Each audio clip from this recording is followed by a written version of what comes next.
Jujur, sebenarnya masalah ini kompleks banget. Sampai gue itu bingung memetainnya gimana dan nyeritainnya gimana. Tapi oke deh, kita mulai aja ya. Bulan ini, 77 tahun yang lalu, bangsa kita memproklamasikan kemerdekaannya, mengakhiri kisah kolonialisme di tanah Nusantara demi kebebasan dari jeratan penjajah. Tapi apakah berarti setelah itu kita selamanya merdeka? Untuk menjawab pertanyaan itu, inilah sebuah kajian tentang neokolonialisme, penjajahan yang belum juga usai.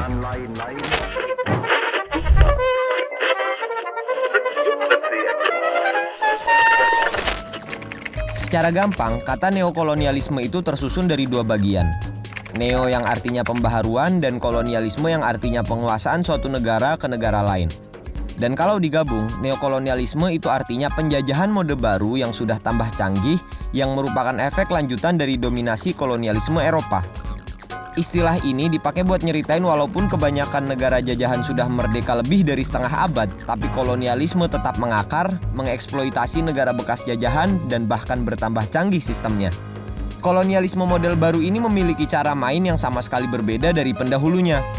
Kalau kolonialisme lama itu sangat identik dengan tanam paksa, kekerasan, perang, dan lain sebagainya, neokolonialisme ini malah anti perang dan senjata. Karena bagaimanapun, sejak Perang Dunia Kedua, isu soal hak asasi manusia meningkat dan membuat eksploitasi penjajah ala lama itu tidak relevan lagi. Akhirnya mereka membuat cara baru untuk membuat mereka tetap bisa eksis mengeksploitasi sampai sekarang. Cara kerjanya bagaimana? Negara-negara bekas jajahan alias negara berkembang dibuat ketergantungan atau tunduk terhadap negara maju. Misalnya dalam bidang ideologi, politik, ekonomi, hukum, dan lain sebagainya. Hal ini bisa terlihat dari lapangan langsung dengan banyaknya pabrik milik asing yang menikmati kekayaan sumber daya kita, atau dari keputusan-keputusan pemerintah yang lebih pro terhadap investor dibanding kepada buruh yang padahal merupakan warga negara kita sendiri. Belum lagi relasi kuasa yang dimiliki neokolonialisme tidak sebatas itu saja, tapi sampai ke berbagai aspek kehidupan. Karena apa? Karena ia tidak sendirian. Neokolonialisme ini sering banget diartiin juga sebagai kapitalisme kontemporer, atau dilekatin sama imperialisme jadi kata nekolim.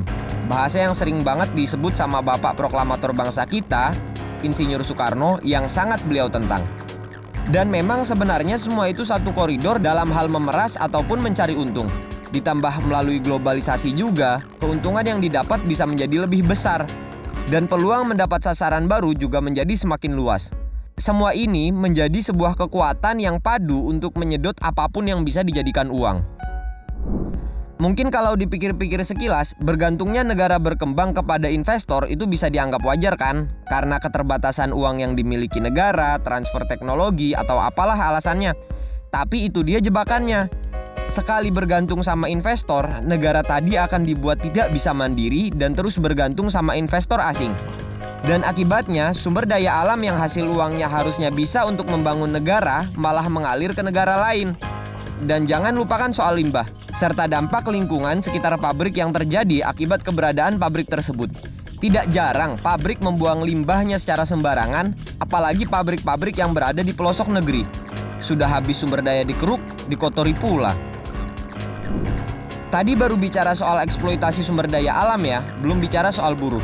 Nasib buruh yang ada di negara kita jelas jauh di bawah buruh di negara-negara Eropa. Sampai tidak sedikit pula yang menganggap pendidikan di Indonesia itu terpengaruh neokolonialisme, agar bisa mencetak buruh-buruh bagi mereka yang bisa dibayar murah. Apalagi melihat riwayat sekolah formal kita yang merupakan sekolah warisan Hindia Belanda, hasil politik etis mereka yang sebenarnya dibikin untuk mencetak buruh yang bisa diperas juga. Banyak yang bilang hidup itu pilihan, entah jadi buruh ataupun mau buka usaha sendiri. Memang iya, tapi bukan berarti kita membenarkan pemerasan terhadap buruh dan tidak memperhatikan hak-haknya. Dan itulah beberapa gambaran bagaimana neokolonialisme menjadi alat bantu untuk memeras negara-negara bekas jajahan. Dan ada satu ungkapan dari Pak Luhut dalam podcast Deddy Corbuzier yang selalu gue inget. Jadi Pak Luhut bilang, tidak ada negara maju yang ingin negara berkembang jadi negara maju. Akhirnya dari neokolonialisme kita bisa melihat bahwa kemerdekaan itu bukan suatu hal yang sekali jadi dan tetap, tetapi suatu hal yang harus terus diperjuangkan. Dalam artian kemerdekaan bisa terus terjaga jikalau kita terus-menerus siaga. Lalu apa yang harus kita lakukan untuk melawan itu? Apakah revolusi dan reformasi kembali? Sejak zaman kapan tahu, revolusi sering banget dianggap sebagai jawaban dari sebuah kekacauan. Padahal sepanjang sejarah banyak banget revolusi dengan semangat perbaikan tapi ujungnya sama aja gitu-gitu juga. Atau kita harus demo besar-besaran, mogok kerja dan lain sebagainya.